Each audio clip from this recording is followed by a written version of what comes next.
بسم اللہ الرحمن الرحیم۔ السلام علیکم، آپ دیکھ رہے ہیں الف نیوز اور میں ہوں آپ کے ساتھ ماجد علی۔ شامل کرتے ہیں آج کی وان لائن ہیڈ لائن۔ وزیراعظم عمران خان اور پاک فوج کے سربراہ جنرل قمر جاوید باجوہ کے درمیان اہم ملاقات ہوئی۔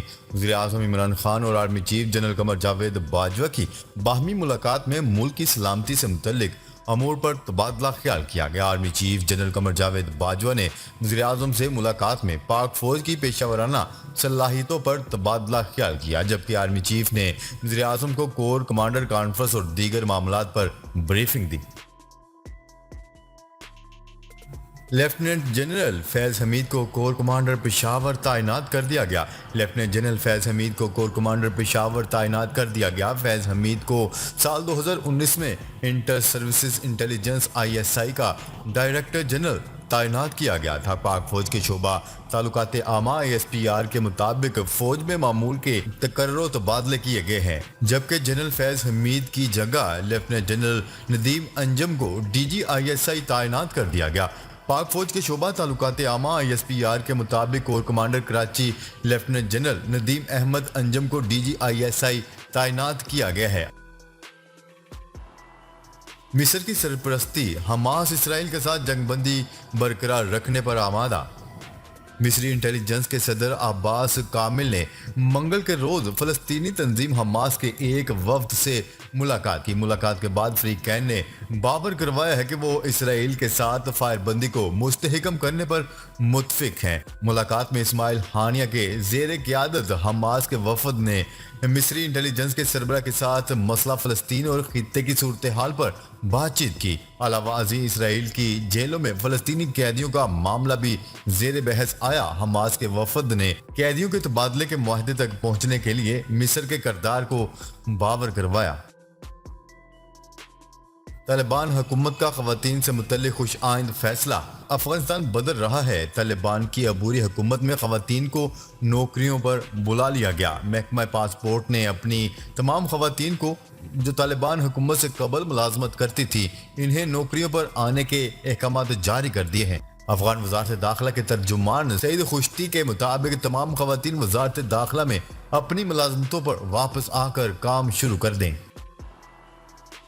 گوانتانامو بے کے قیدیوں پر تشدد۔ امریکی سپریم کورٹ میں کیس سماعت کے لیے تیار۔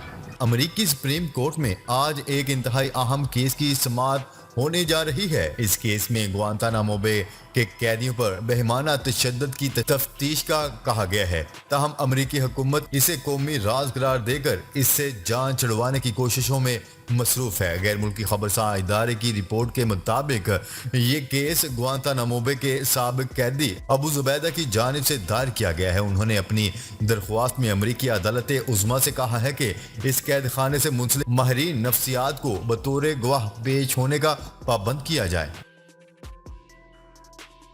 سعودی عرب کی حکومت نے سفری پابندیوں والے ممالک کے تعلیمی شعبے سے وابستہ افراد کو مملکت میں داخلے کی اجازت دے دی اور اس حوالے سے ایئر لائنز کو مراسلات جاری کر دیا گیا۔ سعودی جنرل سول ایویشن اتھارٹی نے سفری پابندی والے ممالک کے تعلیمی شعبے سے وابستہ افراد کو مملکت میں آنے کی اجازت دے دی اور اس اجازت کے ملنے کے ساتھ ہی فیکلٹی ممبران اور تعلیمی شعبے سے منسلک افراد براہ راست سعودی عرب کا سفر کر سکتے ہیں۔ افغانستان کی نئی انتظامیہ کا بڑا اعلان۔ نئی افغان انتظامیہ نے پاسپورٹ اور قومی شناختی کارڈ کا اجرا دوبارہ شروع کرنے کا فیصلہ کر لیا۔ میڈیا رپورٹ کے مطابق انتظامیہ کے ترجمان ذبیح اللہ مجاہد نے اپنے ٹویٹر اکاؤنٹ کے ذریعے آگاہ کیا ہے کہ امارات اسلامیہ افغانستان کی وزارت کونسل نے اپنے حالیہ اجلاس میں وزارت داخلہ کو پاسپورٹ اور قومی شناختی کارڈ کا اجرا دوبارہ شروع کرنے کی ہدایت جاری کر دی ہے۔ بھارتی حکومت کا پینڈورا پیپرز سے متعلق تحقیقات کا اعلان۔ بھارتی حکومت نے مختلف ایجنسیوں پر مشتمل تحقیقات کا حکم دے دیا، جبکہ تحقیقات سربراہ central board of director taxes کی سربراہی میں کی جائے گی۔ خیال رہے کہ پینڈورا پیپرز میں 300 بھارتیوں کے نام شامل ہیں، جن کے آف شور کمپنیاں اور دیگر اثاثہ جات سامنے آئے ہیں۔ ताइवान का कहना है कि चीन के साथ मौजूदा कशीदगी 40 साल की बदतरीन सतह पर है। न्यूज रिपोर्ट के मुताबिक ताइवान के वजीर दिफा ने बड़ी तादाद में चीनी तैयारों की जानिब से फजाई हदूद की मुसलसल खिलाफ वर्जियों के बाद बयान जारी किया। उन्होंने कहा है कि चीन के साथ मौजूदा फौजी तनाव 40 साल की बदतरीन सतह पर है। ताइवान के वजीर दिफा ने पार्लियामेंट में अरकान के सवालों का जवाब देते हुए कहा कि वो 40 साल कबल फौज में शामिल हुए थे और इस वक्त के बाद से अब तक चीन के साथ मौजूदा कशीदगी की सूरत हाल इंतहाई संगीन है और बतौर फौजी मेरे लिए इस वक्त हंगामी हालात सामने हैं। बरतानिया में फौज के जरिए पेट्रोल की सप्लाई शुरू कर दी गई। गैर मुल्की खबरसां एजेंसी की रिपोर्ट के मुताबिक बरतानिया में ट्रक ड्राइवर्स की कमी के बायस पेट्रोल की किल्लत पैदा हो गई थी। तहम अब पेट्रोल की किल्लत पर काबू पाने के लिए बरतानवी फौज को मुतहर्रिक कर दिया गया है। बरतानवी मीडिया की रिपोर्ट के मुताबिक जनूबी बरतानिया के फ्यूल डिपो से निकलने वाले ट्रक चलाने वालों में बेशतर बरतानवी फौज के अहलकार थे। बरतानवी हुकूमत ने पेट्रोल बहरान पर काबू पाने के लिए हंगामी तौर पर पेट्रोल पंप्स तक पेट्रोल पहुंचाने के लिए फौज को तलब किया है। बरतानवी फौज के अहलकार ट्रक ड्राइवर्स की कमी के बायस अब खुद ट्रक चलाकर पेट्रोल के बहरान को खत्म करेंगे।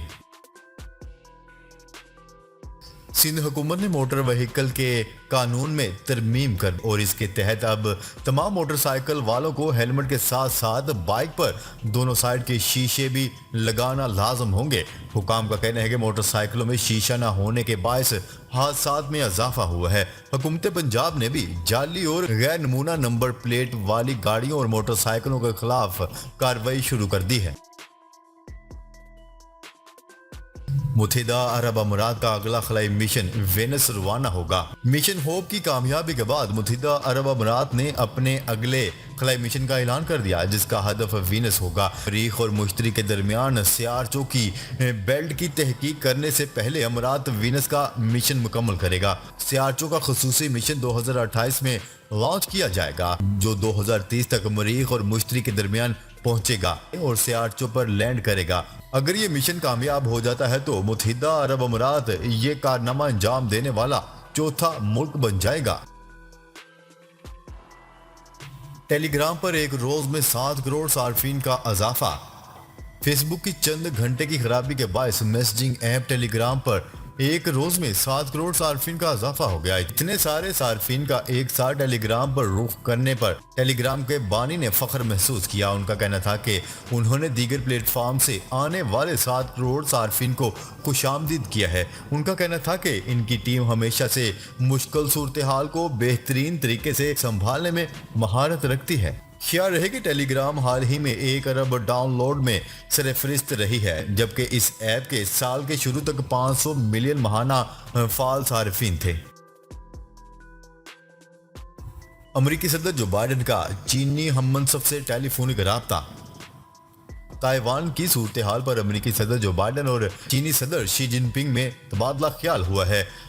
न्यूज रिपोर्ट के मुताबिक व्हाइट हाउस में सहाफियों से बातचीत के दौरान अमेरिकी सदर जो बाइडेन का कहना था कि सदर शी जिनपिंग ने ताइवान से मुतल्लिक मुआहदे की पासदारी करने की यकीन दहानी करवाई है। ताइवान ने चीनी तैयारों की दरअंदाजी पर फिक्र का इजहार करते हुए कहा था कि इसे हमले का खतरा महसूस हो रहा है। चंद रोज कबल 38 चीनी फौजी जंगी तैयारों ने ताइवान की दफाई जोन में परवाजें की थी जो बीजिंग की तरफ से अब तक का सबसे बड़ा हमला था।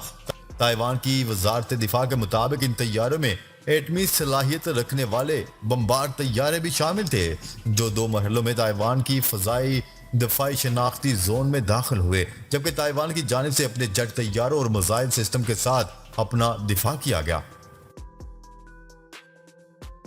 ट्यूनिस में मिलिट्री हेलीकॉप्टर हादसे का शिकार हो गया जिसके नतीजे में 3 अफराद हलाक हो गए। आलमी खबरसां इदारे की रिपोर्ट के मुताबिक ट्यूनिस के शहर गब्बीस में मामूल की मश्क पर मामूल फौजी हेलीकॉप्टर दौरान परवाज खराबी पैदा होने के बायस हचकोले खाते हुए ज़मीन बोस हो गया। हादसे की जगह पर अमदादी और टेक्निकल टीमों को रवाना कर दिया गया। हेलीकॉप्टर में मौजूद तीनों एहलकारों के जिंदा बच जाने के इम्कानात खत्म हो गए। ताहाल हेलीकॉप्टर हादसे में हलाक होने वाले एहलकारों की शिनाख्त जाहिर नहीं की गई। वसीम अकरम ने कौमी क्रिकेट टीम की कोचिंग करने से इनकार कर दिया। पाकिस्तान क्रिकेट टीम के साबिक कप्तान वसीम अकरम ने पाकिस्तान क्रिकेट टीम की कोचिंग न करने की वजह बता दी। कौमी क्रिकेट टीम के साबिक कप्तान वसीम अकरम ने अपने एक इंटरव्यू में कहा है कि वो पाकिस्तान क्रिकेट टीम की कोचिंग इसलिए नहीं करना चाहते कि लोग सोशल मीडिया पर बदतमीजी करते हैं जो इनसे बर्दाश्त नहीं होती। टीम की कोचिंग न करने की मजीद वजह बताते हुए उन्होंने कहा है कि क्रिकेट टीम को साल में कम से कम 200 से 250 दिन कोचिंग की ज़रूरत होती है, जिसके लिए मेरे लिए वक्त निकालना इंतहाई मुश्किल है क्योंकि मैं अब अपने मुल्क और ख़ानदान से दूर होना नहीं चाहता। जी तो नाजरीन, अब तक के लिए इतना ही। मजीद खबरें लेकर बहुत जल्द आपकी खिदमत में हाजिर होंगे। तब तक के लिए अपना ख्याल रखिएगा। अल्लाह निगहबान।